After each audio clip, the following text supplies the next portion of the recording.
Hello and welcome to the call. Today is the second day of the funding week. My name is Alicia Castillo-Holly and I am thrilled to have you here. We've gotten so many questions about funding and we're trying to organize them in a way that it makes sense for you to take action and to think strategically about your funding efforts. Today, I want to talk about a recurring question about getting started. A lot of people start thinking, well, how do I find investors? What are the first things that I need to do? How do I organize my thoughts? Whom do I contact to help me? So I organize a little bit of those questions into starting a funding process. And I want you to think not only about money. So I want you to take a step back, and in this conversation, we're going to break a couple of paradigms. The first paradigm is that you do not need money. Yes, you heard it right. You don't need money. Money is an illusion. I said it in my book, The 10 Unwealthy Habits. Kiyosaki said it in his book, Rich Dad, Poor Dad. Money is an illusion. You do not need money. Nobody needs money. What we need access to resources. And money is a way to objectively value that access to the resources. That's how we use money. And it does help a lot to move forward because the value of money is a value that we all pretty much agreed upon. So it makes it easier than the trade system that we had before. Now, I want you to think then in terms of resources. Great ideas don't have an impact unless they're translated into action. We know that. And to execute these ideas, we need resources. Probably the most valuable resource that you have is your time and your passion. We spoke about passion yesterday. Let's build upon that a little bit. I know most people are skeptical about passion. I just answered a question on LinkedIn about working for something you're passionate about or not. And yes, you don't have to be passionate about your work, but I don't see why you would spend money doing something you're not passionate about because it's just not worth it. What I found was that now that I live in Silicon Valley and compare that to other places of the world where I lived, this is a special place because everybody has the let's make it happen attitude. And not only they tell you, yes, you can do it, they show you, well, this is how I would have done it. This is what I've done in the past. Let me put you in touch with somebody else that might be able to help you. Now, I always had that make it happen attitude, and I carry it wherever I went. So it is not Silicon Valley that makes people be able to do stuff. It's the people that have that make it happen attitude that create stuff. Now, there's a high concentration here because it just makes it more enjoyable here, and it's a little bit faster and more practical. That means that anybody can do that. So please don't use the excuse that you're not in a place where you can make things happen, not to make things happen. But it also means that it's easier for you to keep on track when you have a group that supports you. And that's what we try to do at the Wealthing Institute. So make sure that you either join us on Facebook or LinkedIn, or you follow us on our blog, or just make sure that if that is what you want to do, connect with others, with us or with others around the world to keep you empowered and energized and to help you make it happen in an easier way. Turning ideas into action also requires that you involve others. Let's go back to the basics. You need the involvement of others to get the resources that you need to carry out your vision. To make dreams come true, you need to involve others. The Arabs have a saying, I've said that many times, that I really like. If you want to go fast, go solo. If you want to go farther, go with others. So you will need the involvement of others, not only in terms of providing you with capital, but in terms of providing you with support and contacts and ideas and strategy and to help you out when you're tired too. Let's break that sentence about funding in general into actionable pieces. To start, you need to first understand what it is that you want to do and why is it important to you. That's what we talked about yesterday. What are you passionate about? Why is this important to you? Then you need to go to the second stage, which is what it is that you need, what resources do you need to be able to do what it is that you want to do. And you need to structure what is the help that you need from others. Don't think only in terms of money. That is limiting, that is constraining. To break the inertia and get into action on that energy and start developing that list of the things that you need to do. The second paradigm that we need to break today is that you choose who you invite to be your funder. You are not only the chosen one. So start thinking about what is the ideal candidate that would give you some support, or a group of candidates that would give you some support.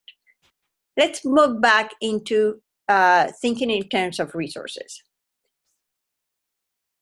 What we need to have is a list of products and services that will help us achieve what we are set to achieve. Okay, money, as I said before, is an illusion. Money is an illusion. What we need are resources, and we use money to pay for those resources. Money is an objective way of measuring the value of those resources, so we can all communicate and understand. Money then is a language. It's not a conversation. And in order to use that language, we need to attach a meaning to it. So to start funding a great idea, you need to understand what it is that you need in order to make that happen. So make a list of everything. And this is a lot of fun. So don't constrain yourself to what it is that you have available, but really to what it is that you need to get things done. And think creatively. For example, you might not need a car, you need transportation. So by thinking about the resources in an actionable way, you're willing to explore multiple alternatives, and we will talk about it in more details tomorrow. But as you go along with all the resources that you need, you will understand also how you create wealth consciously. So if you think about a computer, you need a computer. Well, then you also need a desk to put the computer, and a chair, and a space, and probably a printer and paper and ink and the electricity that connects to the computer. And you need to have the space as well. And then you go to the shop to buy the computer, or to a retailer, or you go online. And then you also involve the service provider, the transport company that makes the computer available to you, the maker of the computer, the maker of the desk, the designer of the computer, the people that work in the industry to provide the materials to create the computers, and so forth. They all benefit. You are part of a chain of wealth. And this is how what we call here creating wealth consciously, because we're always creating wealth. So I want you to start thinking about wealth in a positive way. Let's see another example. You need a web page. Oh, well, then you have to contact a domain company, a hosting company, a programmer, or a web designer, or the person that created a template, or the company that provides a template.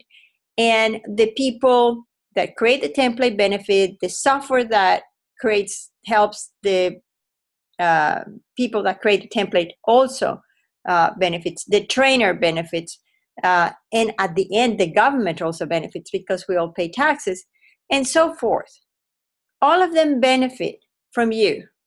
Then again, you are creating wealth consciously. You're conscious about how you create wealth. So list all these resources and start thinking about actionable items. How are you going to turn these resources into action? Make a list of every single thing that you need. What I find useful is to break my vision into time slots, in 6 months and in 12 months. Some people don't need to do that. I just happen to find that easy. I don't tend to stabilize my companies. I tend to grow them, but I find it easier if I say for the next 6 months, I'm going to need these resources. For the next 12 months, then I'm going to need these resources. So in a year's time, if I want to be here I need to have done this, and to do this, I need to have access to this. Take your time to make that list. That would be action number 1. Then it is time to turn your attention into who's going to provide you with these resources. So sometimes you want to ask for funds in order to be able to provide for these resources, but sometimes you can find alternative ways to have access to these resources without having to pay for it. For example, you're having access to this free webinar. YouTube is providing you with a link to watch it. Zoom is providing us with the technology so you can log in from anywhere in the world. And the telephone company is providing you with access to the phone line if you call in, or the hosting company or your email hosting company is providing you with internet access. So there's a lot of people who are benefiting from us being here, and I'm not necessarily paying them, and you're not necessarily paying me. So we are all in this chain creating wealth. And even if we don't pay for that directly, we're also creating wealth. So most of us think that in order to get funded, you need to have access to money. That's a paradigm I want you to break. Think about money as an illusion. Start thinking about resources. Then we will continue talking about value in the later Q&As. Then shifting into who is going to help you have access to these resources is very, very interesting. This is one of the paradigm shifts. So you start thinking about who you invite, who you accept to join you into this idea that you have, instead of being an spectator of the idea and sitting on the bench waiting to be selected, because that is disempowering.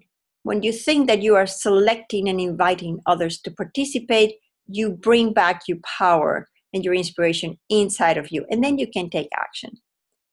If you don't trust me on that one, think about the time where you engaged into a relationship that you didn't want. Chances are that if you're here, you're old enough to have experienced a bad relationship. And a bad relationship doesn't have to be only a partner relationship. It could be a bad relationship with a friend or with a business partner. So this is the other paradigm shift. You choose who you invite to collaborate with you. It is your choice, because you're driving this idea or this project or this cause or this nonprofit or this for-profit or this project inside a corporation. You are the driving force. You choose who you invite. Now, they have to choose you too, but you have to take that first step. It is your choice, not theirs. Contrary to what all theoretical suggestions around in the world say, getting funds is personal. I know. I've raised funds. I provide funds.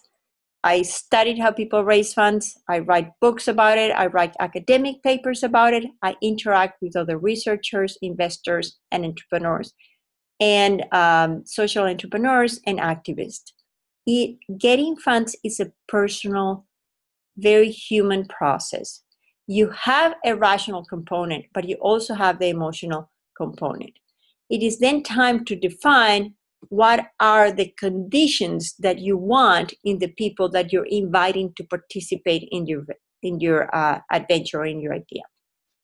I know most people think about a banker that is completely disconnected about his or her emotions.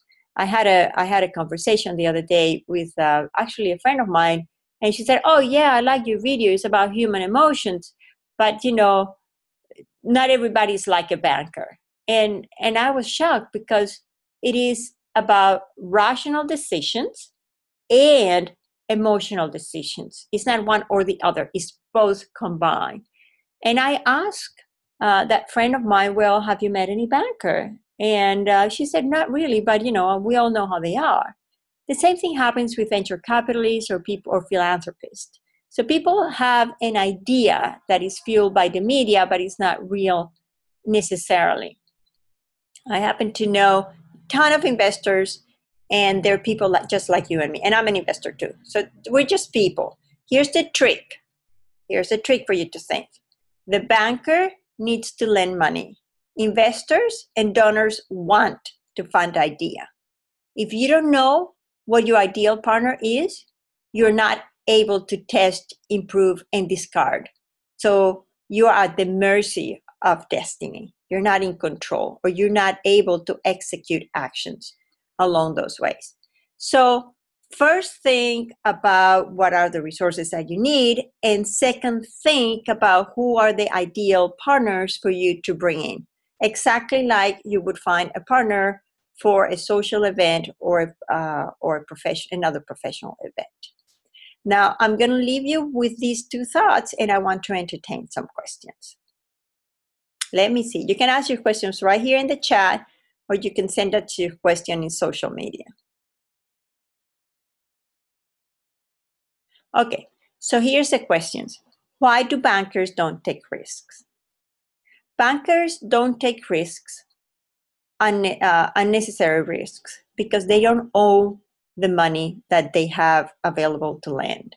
So their mission and their job is to provide a credible return and to invest in ideas and companies and fundamentally to support people that will be able to fulfill those obligations. That is why bankers cannot invest in risky proposals, because it's not their money.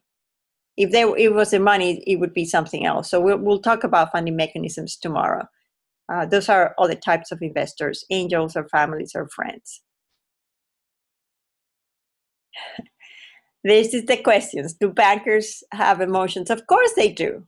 Some of my best business partners have been my bankers. I love my bankers.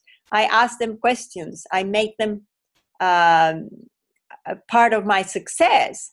And they, in turn, suggest other things. And they also want to be considered a person. But I don't ask a banker to do something that is beyond his or her capacity. And in some cases, the bankers have tried to help me get through something that is very hard. And sometimes they have failed. That's just the way it works. They can't promise me things they cannot accomplish. They will try. But a banker that is considered important for you would be a great ally for you, regardless of what it is. Bankers are great people.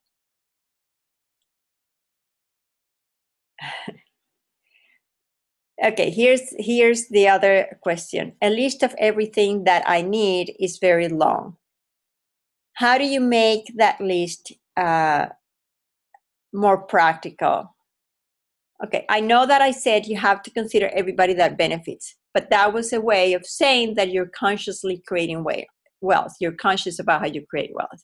If you make a list of the things that you need, you could probably say, I need a computer. And why do you need a computer? Because I need to write a software. That's one type of computer. Then you need a software development programmer, and you probably need access to other coders.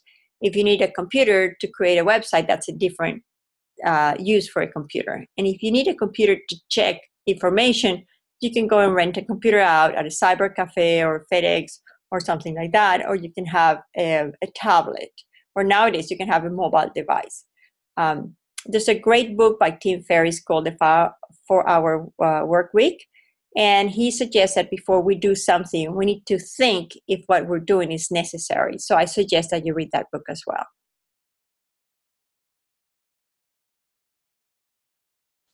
And this is another question, and this is going to be the last question that I entertain now. You can join us on other social media or LinkedIn or Google+. The last question is about money is an illusion. What do I do if I don't have any money? Well, you were born without any money to begin with, so you didn't have any money to begin with. You just had resources. You had somebody who took care of you, and that was your resource. And your resource was crying too, asking for help or smiling, providing tenderness and love and gratitude. There are a lot of people who don't have money to live with, and they live, and some live well. They don't have access to money. Somebody takes care of them. If you want to believe that money defines the world, you're welcome to do that. I think money is a commodity. Money will follow great ideas, and that's what I'm here to help with. I'm going to help people fund great ideas. If you have a great idea, money is secondary. You will find ways to get people inspired to support you. Now, if you want people to give you money so you can become rich, that's a different proposition. I don't want to get involved in that because I'm not passionate about that. So I only do things that I'm passionate about. You might find somebody else to help you with that, but I do believe and I know that money is an illusion and money will follow great ideas. That's how I created Chile's first seed capital fund, and that's how I found a lot of people who have helped me in my journey because they believe in what I was doing. And it was important for me, but it was important for them. And you would find philanthropists as well that would support your cause. It's what you have is a cause. And not all great ideas need to make money, but all great ideas need to contribute to socioeconomic development, all of them. Otherwise, they fail, including environmental issues, including social issues. You need to provide a benefit. That's why we talk about wealthy system and we don't talk about making money, because making money and creating wealth are different concepts. You can go into the you can go into the Wealthy Institute to find out more about that. So thank you so much for being here. Make sure that you join us. This is the funding week of the Wealthy Institute. Go to wealthyinstitute.com/bonus to claim your bonus and craft your funding strategy. We have a webinar on June 10th at noon Pacific time. Make sure you log in and you join us on Facebook, on LinkedIn, or Google Plus, or Twitter. Thank you so much for being here. It was a pleasure.